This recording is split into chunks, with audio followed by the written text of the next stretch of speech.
Bem, boa noite. A bênção para o meu mais velho, aos meus mais novos que estão aqui, que é assim que a gente faz, né, enquanto religião de matriz africana. A gente troca bênção e é um dos princípios básicos da nossa religião, né? Então, boa noite. Eu sou a professora Cristiane, mas antes de ser professora aqui, eu estou, na realidade, como EQED, da casa chamada Ilê Axé Obá Oladeji, né? Nome extenso, mas é porque as casas de santo, elas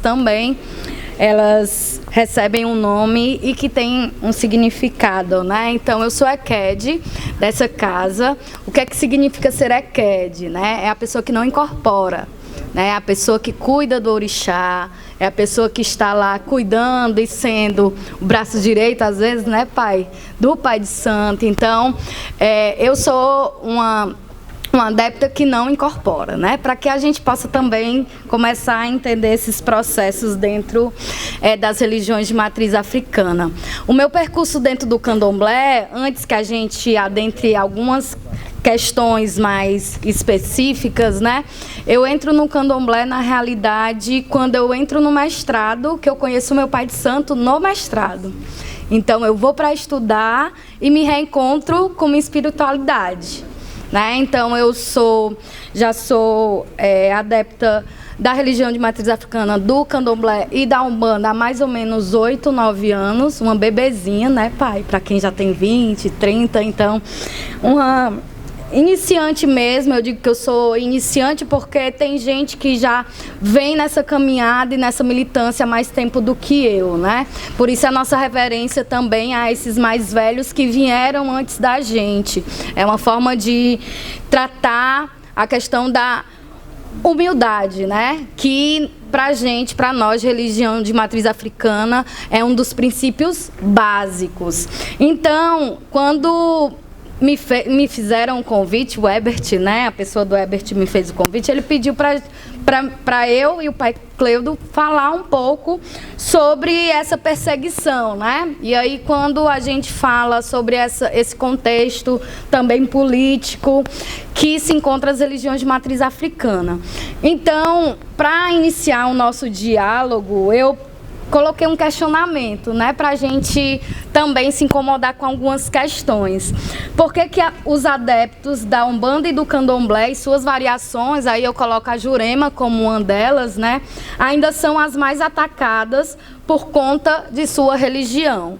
E aí, para a gente pensar sobre isso, por que há uma perseguição, né, e essa perseguição ela incide principalmente em relação a essa religião, né? Infelizmente, quando eu falo dessa perseguição, é justamente entender que os escravizados que foram trazidos forçadamente de África para cá, esse Brasil colonial, esse colonialismo fez com que se apagasse a história e a cultura desse povo, né? Tanto é que se davam 3 voltas na árvore para se apagar toda a sua história e cultura. E a religião faz parte dessa cultura desse povo, né? Então houve, né, já esse apagamento dessa história, dessa população, dessa cultura ao chegar aqui. Por isso que a gente fala que a religião de matriz africana, ela resistiu a todo esse massacre de quando esses africanos colocaram o pé aqui, né? Então, é uma religião de resistência. E essa resistência pelo culto que se era proibido, né? Era proibido cultuar esses orixás, essas entidades. Eles não era permitido à época, né? Então, aí vem o sincretismo religioso nessa corrente, já que o catolicismo, ele, naquela época, os jesuítas tinham esse poder de querer converter para essa determinada religião, né? E como eu era proibida de cultuar a minha religião, houve essa questão do sincretismo religioso, né? Essa de ir à igreja e cultuar as minhas entidades. Enquanto, na realidade, eu pudesse cultuar livremente esse tipo de religião. E aí, quando a abolição da escravatura, 1888, essa pseudo-liberdade, né, a criminalização dessa religião, né, não podendo, mais uma vez, ser cultuado. Então, o candomblé, ele é criminalizado no pós-abolição. E essa criminalização, principalmente, ela aconteceu de casas serem abertas e serem fechadas pela polícia, né? Você não podia cultuar até determinado... Tanto é que hoje, se a gente, não muito distante desse processo que eu estou falando histórico, hoje existe algumas casas que são ainda fechadas, né? Por conta dessa proibição. Então, esse apagamento que eu falei, ele também tinha por trás, né, desse apagamento, essa questão da própria Igreja Católica, que fazia com que essas pessoas se convertessem, queria que essas pessoas se convertessem ao catolicismo, né? Então, de certa maneira, o catolicismo, ele perdurou e perdura por muito tempo, né? E que hoje, infelizmente, a gente ainda sofre resquícios dessa demonização, né? Quando eu digo demonização da religião de matriz africana, por entender que foi a partir desse processo de apagamento de história e a partir desse processo de demonização que perdura até hoje, que infelizmente, né, somos vistos e tidos muitas vezes como esse demônio, né? Esse pessoal que cultua esse demônio, esses macumbeiros que cultuam esse demônio, esses macumbeiros que estão lá para fazer o mal para as pessoas, sem minimamente conhecer e entender o que consiste essa religião de matriz africana. Porque, infelizmente, essa construção social, e principalmente quando a gente trata da cultura negra, inserindo a religião dentro da cultura negra, ela é minimizada, é subalternizada e muitas vezes, quando se trata da religião, ela é demonizada. E a gente é tido como aqueles que não cultuam, né? Só cultuam demônios, enquanto na realidade você nem quer saber o que é que se trata ou o que se fala, a história dessa religião. Infelizmente, a gente precisa estar na escola desconstruindo isso. Infelizmente, a gente precisa, ou felizmente, né, estar no ensino superior desconstruindo isso. Por quê? Porque isso faz parte do nosso imaginário, desse imaginário social brasileiro que foi construído a partir desse racismo estrutural, né, que vai demonizar essas religiões de matriz africana e perseguir esses adeptos, né? Eu estava até, inclusive, conversando antes que quando eu entrei na religião de matriz africana, lá em casa eu tenho um irmão que é da Assembleia de Deus e outra que é do Shalom. E quando eu decidi dizer, né, porque também tem isso, o medo do que a minha família vai pensar, o medo de ser aceito ou não, porque não é porque é carregado de estereótipos. E quando esses estereótipos eles vão interferir nessas relações sociais, sim. Porque, infelizmente, as pessoas não têm o conhecimento acerca da nossa religião, né? E aí, quando eu disse que era candomblessista, minha irmã olhou para mim, meu irmão olhou para mim, e aí, agora eu sou o demônio, eu sou ruim, eu não presto. Aí todo mundo ficou calado. Por quê? Porque é para além disso, né? Porque a gente está falando de espiritualidade também, né? E essa reeducação, quando a gente fala de reeducação, é reeducar a nossa família também para entender uma cultura que muitas vezes é renegada, é subalternizada. E quando a gente fala dessas práticas, é onde o racismo ele vai se incidir, né? É onde essa construção ela vai, de certa maneira, atirar para você olhares, né? Olhares discriminatórios. Eu sair vestida assim é um olhar discriminatório que eu tenho na rua. Sair com minhas contas, né? Porque também eu não saio com conta para todo lugar, é só alguns lugares, né, pai? Então, tem Tem isso também, mas se nós sairmos trajados dessa forma, nós somos alvos, né, de olhares racistas preconceituosos, porque a gente não pode se vestir do jeito que a gente pensa ou de expressar a nossa espiritualidade por meio de indumentária, né? Não muito longe, mas em 2015 ou foi 2016, uma menina que estava saindo do terreiro, né, lá no Rio de Janeiro, ela foi apedrejada, porque ela estava saindo com sua saia branca e sua blusa branca e seu ojá branco. Uma menina de 11 anos. Ela foi apedrejada. Olha que absurdo. E aí, como desumaniza, né? E é isso que o racismo faz com a gente. Desumanizar. Dizer que foi, não. Então, é a imposição de uma ideologia, né, relacionada à religião que se diz ser o principal ou que a gente tem que seguir. Porque se você sai dessa forma de crença, você é alvo de vários ataques racistas, né? E aí eu não digo só apenas em religião de matriz africana, mas outra que saia desse perfil do catolicismo ou do neopentecostal, ele também vai sofrer esse tipo de racismo, né? Porque esses discursos hoje são projetos teopolíticos mesmo, né? Onde você não pode, de certa maneira, exercitar o seu sagrado de forma tranquila. Você não pode exercitar isso de forma tranquila.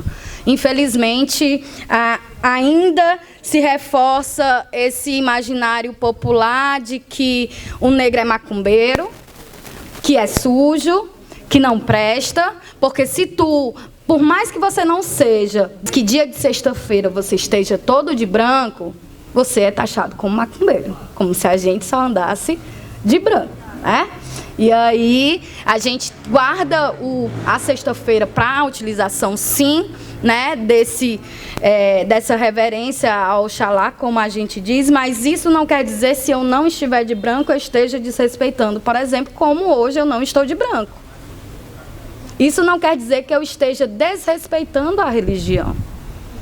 Então, é importante também a gente ser flexível, mas, ao mesmo tempo, a gente coloca padrões, né, que esses padrões, eles repercutem negativamente sobre nós, população, nós, que somos adeptos das religiões de matriz africana.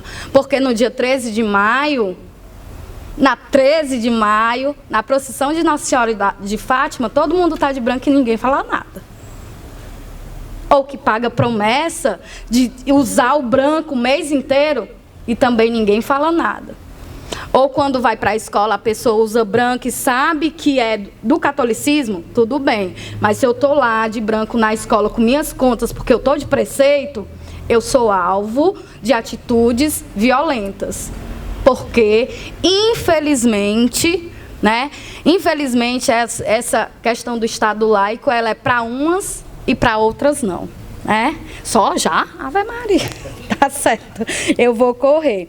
E aí, esses casos de desrespeito, eles são localizados. E eles se incidem principalmente sobre as religiões de matriz africana. Cris, é mimimi. Vocês são tudo mimimi. Então, é também, quando eu digo que é mimimi, é minimizar a nossa dor em relação ao sagrado. Dizer que essa violência simbólica e que às vezes hoje até física, ela está sendo autorizada. Quando eu digo que ela está sendo autorizada, é lá no Rio de Janeiro e até mesmo aqui, pai, as pessoas estarem apedrejando ou destruindo terreiros. Aqui no Ceará está destruindo terreiros. Não é só lá no Rio de Janeiro, no bonde de Jesus, que vai lá, está destruindo terreiro, não. Aqui também está. Mas não é importante. Não se veicula, não se fala sobre isso. Porque estão destruindo o nosso sagrado. Porque o nosso orixá, ele é sagrado para a gente. Então, destruir uma vida inteira, né? Porque acha que não é certa aquela forma de expressar a sua fé, minimamente as pessoas não entendem que estão nos matando. E aí esse matar, ele é simbólico mesmo. Porque tem muitas vezes mãe de santo, pai de santo, que 30 anos ergueu a casa e que em um dia as pessoas vão lá e destroem porque acham que aquilo não é certo. Mas o contrário muitas vezes não acontece, né? Ou se já ouviu notificações que entraram na igreja e destruíram tudo. Então eu acho que por que incide principalmente sobre esse tipo de professar sua fé? Porque se incide principalmente sobre nós que somos candomblecistas e umbandistas. Então é importante a gente pensar até que ponto, né, esse silenciamento também compactua com atitudes racistas, com o racismo religioso que a gente está tentando falar hoje, né? Desse racismo religioso que não entende outra forma de professar como legítimo. Né? E dizer que nós, né, por não termos uma Bíblia, por exemplo, não somos dignos de se acreditar ou qualquer coisa do tipo, porque, diferentemente do que acontece, a nossa religião é na oralidade. A gente aprende com o mais velho. A gente aprende com aquela pessoa que está ali na cozinha, que muitas vezes não tem nenhum ensino médio. Mas, para isso, exige o exercício da humildade, o saber ouvir. Né? Muitas vezes você tem que baixar a cabeça, por mais que o pai de santo esteja certo ou errado, é baixar a cabeça, ele é o mais velho. Né? E entender que todo o processo que está dentro de um terreiro é um processo de aprendizagem. Muitas vezes a gente acredita que o processo de aprendizagem acontece só na faculdade, na escola, mas se eu for sentar para ouvir o paiolotogia aqui, ele vai ter muita história para contar e eu vou aprender muito com ele, com certeza. Porque a gente entende também que essa oralidade, ela foi e é necessária para a resistência do nosso povo de terreiro. Porque se não fosse por ela, a gente não estaria aqui falando sobre isso.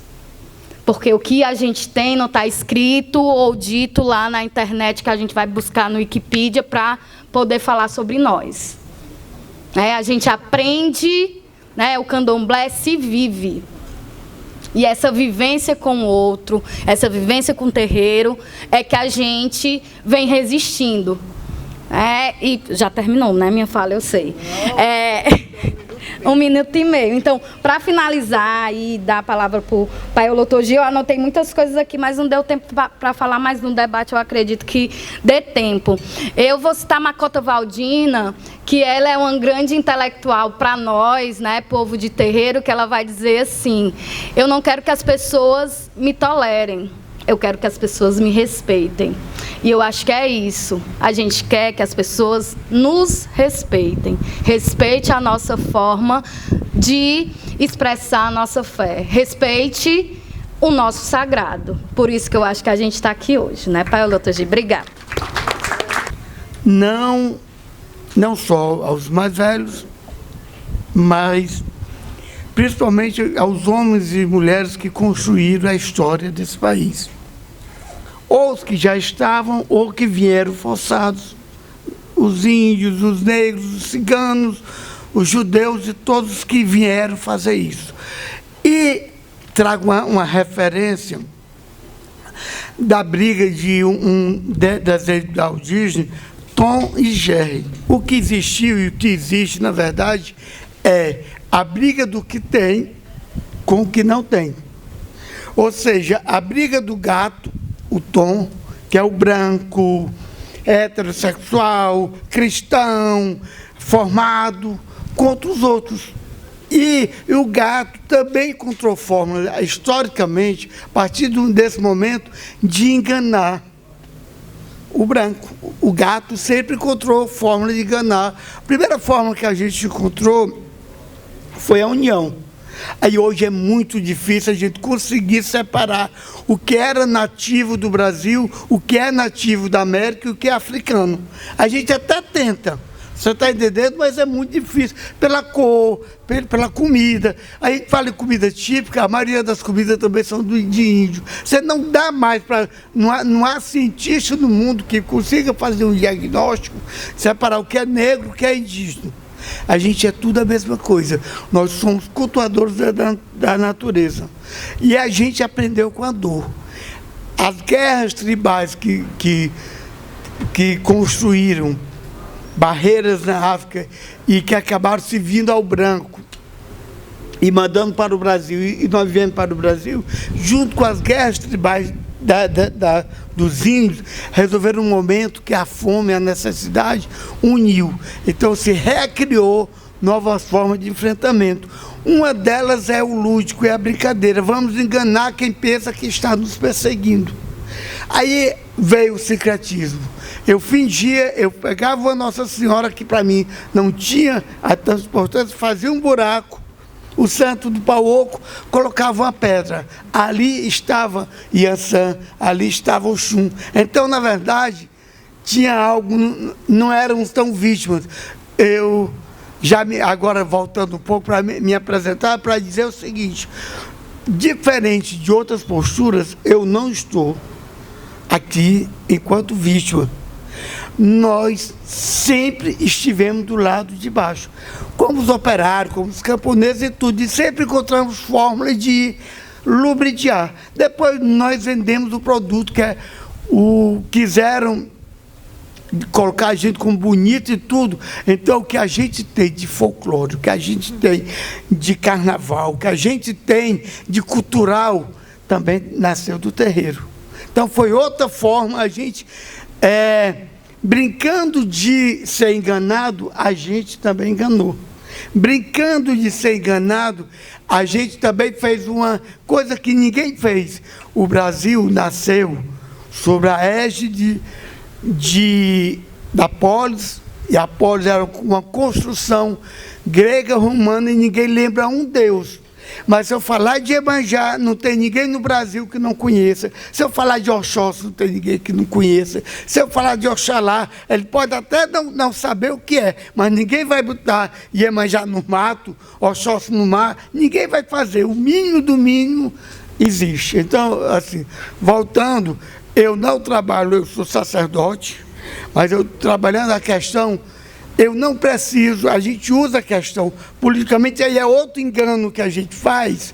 A gente diz que nós somos religião. Religar, nós não somos religião, nós também somos religião.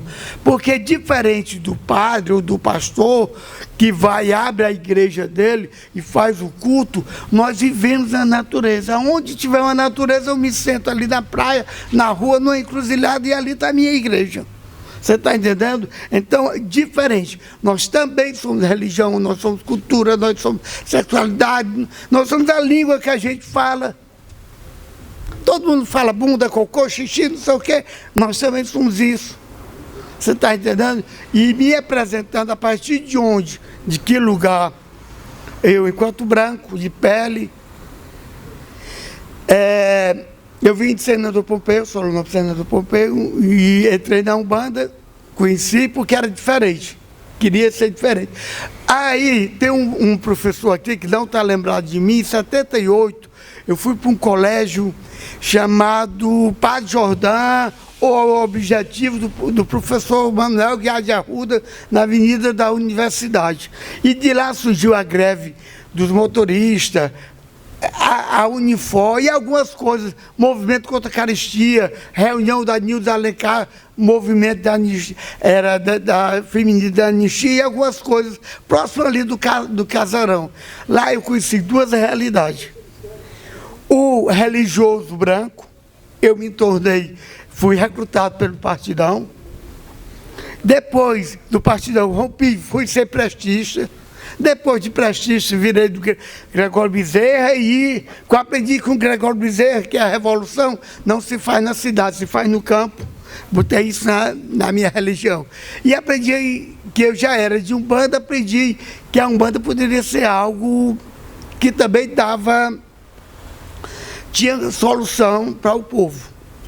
Daí foi um passo de eu entrar para o candomblé. Então, as minhas duas militâncias nasceram do entendimento disso, e eu comecei a entender candomblé. Não naquela visão de coitadinhos, mas de alguém subversivo. Você hoje, falar de violência, nós sempre, nunca nos foi negado a violência. Sempre foi a história que nós chamamos de tijubina. Nós temos uma categoria filosófica africana que chama o gal camaleão. Eu chamo de tijubina. A gente sempre encontra uma fórmula de estar presente. Tá entendendo? Quando nos tirarem as roupas, a gente encontra outras formas, a gente vai encontrar e vai resistir. O que nos difere é que a gente sabe de que, primeiro, que nós não contamos a não ser pontualmente, porque todas as vezes que... E o que nós não chamaríamos de inimigo, porque nós não trabalhamos com a categoria, o africano não trabalha a questão bem e mal, portanto não tem amigo nem inimigo.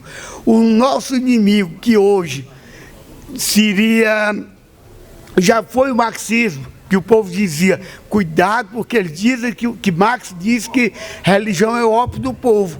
Mas como eu não era religioso, então, e não fumava nem maconha, então não tinha nenhum problema. Depois os cristãos diziam, vocês cultuam o diabo. E eu via que interessante, vocês cultuam o diabo. Aí, e aquilo ficava. E eu comecei a examinar a biografia de Jesus e de outras pessoas, e tudo aquilo que fazia, dividir o pão. Eu vi Jesus na Bíblia pegar, em vez de transformar tonéis de água para matar a sede, de vinho para festejar. Eu vi Jesus fazer um bocado de coisa assim, comemorar, li a Bíblia de cima, nunca vi Jesus apontar ninguém enquanto filho do cão. Vi ele enfrentar o cão, mas não vi Jesus discriminar o César, que era o marido de todas as mulheres e esposa de todos os homens. Não vi as prostitutas, não vi nada. Vi os endilhões, aqueles que vendiam a fé. Mas como nós estamos no capital, e nós, hoje, o motivo que, na verdade, da perseguição, ele tem dois motivos. Um, ausência do Estado naquilo aonde ele deveria estar. O Estado está ausente. Aonde o Estado está ausente, e não está ausente, não é polícia, não. Nós não queremos polícia. Nós queremos um Estado. Eu moro a 15 quilômetros daqui, no distrito de Bucunã, em Maracanaú, uma economia enorme, e como é dito que tinha que ter rural, área rural, só tem dois aparelhos do Estado. Um posto de saúde, que quando tem médico tem, e uma escola que quando tem professor tem. Você está entendendo? E essa ausência do Estado é algo que nos violenta. O que nos violenta é a ausência de perspectiva do povo brasileiro. Nós que dissemos na ditadura, eu tenho 60 anos, posso dizer isso, que íamos dominar, íamos dar felicidade ao ser humano, nós não demos, e o ser humano hoje está infeliz. E, por incrível que pareça, eu posso chorar, porque dos meus 50 iniciados, 3 morreram na bala. E morreram na bala porque disseram que não precisava mais usar e nem transportar, nem vender a maconha, porque estão no subúrbio, a maconha vendida ou indo comercializado pela classe média, burguesinha, linda, do cabelo lindo, não sei o que, é bonitinho, que vai na comunidade e compra maconha, e aí tem que ter o avião, tem que ter o traficante, porque o grande está aqui. O grande está dando dízimo. A outra grande questão nossa, como nós não pagamos dízimo, nós não temos economia, nem vai para o pastor, nem vai para Roma, o nosso dinheiro vai para a comunidade ali mesmo. Então, o que está por trás disso é a expressão mais cruel do capital, que é a alienação dos seus opositores. Nós estamos calados, e me envergonha ter ido à avenida vestido, eu prefiro ir à avenida vestido de pai de santo e levar pedrada, ou chegar uma pessoa do movimento popular. Não estou falando gente alienada, não. Estou pegando a pessoa. Eu ia para a reunião do Conselho, a professora Elza sabe que é do Conselho. Eu ia para a reunião do Conselho de branco, chegar uma pessoa com um bate-gude e jogar em mim, porque dizer Jesus tem uma missão para você. Então, nós estamos aqui não com... A Eked falou, realmente, a gente sofre, a gente coisa, mas não pensem, não queiram da gente uma lágrima. Nós nunca precisamos, o negro e o índio nunca precisou, nós queremos mão, só mão. E sabemos que há hoje, aquelas que acreditam que o mundo é redondo e se organizam e lutam para o mundo girar e quem estiver debaixo subir, e aquelas que o mundo é feito de abismo, que vai acabar amanhã. Nós não acreditamos nisso. Nós estamos aqui, vamos lutar, que nos massacres já estão proibindo. O que você souber, o que eu tenho de violência na comunidade, de pronto, dá um exemplo, morreu Marielle. Eu saio todo de branco para um ato público na Cruz Grande. Quando eu vou no meio do ato, me paro a moto, porque não tem estado, olha e diz, eu gosto muito do senhor, o senhor está muito bonito, mas tem uma pessoa aqui de fora que quer que o senhor vista vermelho, porque aqui essa pessoa gosta de vermelho. Então, eu voltei, eu não ia levar uma bala, vesti a cor vermelha e fui. Numa sexta-feira, todo mundo de branco e eu de vermelho. Você está entendendo? Então, essa violência, a violência que está fazendo com que esse Estado, hoje não mais na nossa mão, mas até um dia desse na nossa mão, permitia que a religiosidade nossa, que a nossa alma fosse destratada de madrugada, em qualquer momento, em redes patrocinada pelo governo, porque eram concessões. A mesma coisa que fez, que todo mundo hoje fala, eu fico louco quando alguém fala a história, porque é a universal. E quem deu o templo de Salomão não foi a direita do seu Bolsonaro, não. Eu não defendo nada, não, entendeu? O Bolsonaro, o pastor Edir Macedo ganhou do governo federal aquele concessão para fazer aquele local que é uma espécie de calabouço de nossas almas. As igrejas são calabouços de nossas almas, mas não é só as igrejas neopentecostais. Quando a gente vê a igreja Dom Bosco, o Instituto não sei o que, Dom Bosco, pegar e proibir,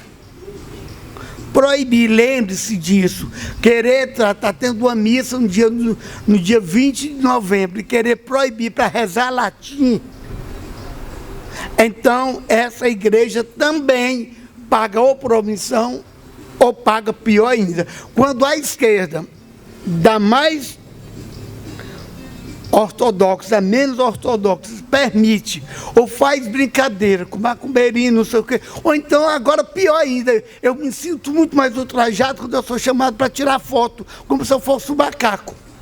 É muito pior, não me chamem para tirar foto, tá entendendo? Bonitinho para aparecer do lado do prefeito, do governador ou de quem quer que seja. E depois eu chegar em casa, ficar com medo da polícia, porque hoje abram os olhos de quem está na comunidade. Todo mundo, pronto, encerro só com isso. Todo mundo está falando pronto, todo mundo fala do crime organizado. O Estado desorganizado gera crime desorganizado. Mas tem uma coisa pior, a milícia, desculpe. As comunidades estão com medo da milícia, porque por trás da milícia vem o cidadão de bem, eleitor do Bolsonaro, vem o padre, alguns eleitores do Bolsonaro, vem o pastor, vem todo mundo, e a gente fica brincando. Não, o inimigo é esse. O inimigo é ou você está de baixo, ou você está de cima. Nós estamos sofrendo, a gente sofre. Toda violência não é novidade, não é nenhuma novidade para a gente ser violentado.